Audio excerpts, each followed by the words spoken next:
What makes urban agriculture more carbon intensive? Most research on urban agriculture has focused on a single type of urban farming.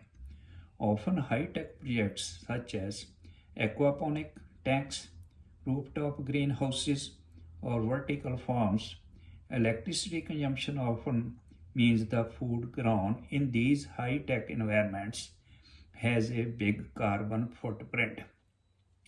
It looked instead of at the life cycle emissions of more common low-tech urban agriculture, the kind found in urban backyards, vacant lots, and urban farms. The study, published in January 22, 2024, modeled carbon emissions from farming activities like watering and fertilizing crops and from building and maintaining the farms. Surprisingly, from a life cycle emissions perspective, the most common source at these sites turned out to be infrastructure.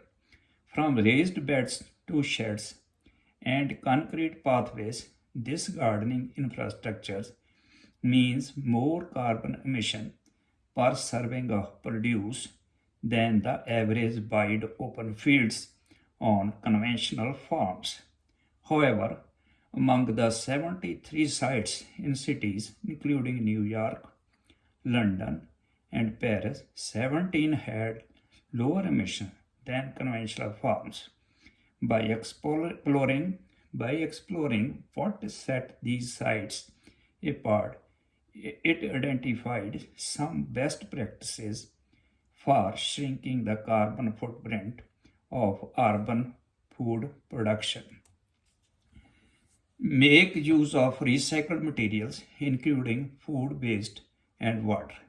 Using old building materials for constructing farm infrastructure, such as raised beds, can cut out the climate impacts of new lumber, cement, and glass, among other materials. It found that upcycling building materials could cut a site's emission 50% or more.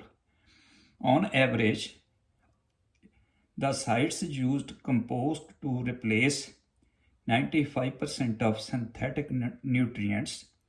Using food waste as compost can avoid both the methane emissions from food scraps buried in landfills and the need for synthetic fertilizers made from fossil fuels. It found that careful compost management could cut greenhouse gas emissions by nearly 40%. Please subscribe, like, comment, and oblige. Thank you.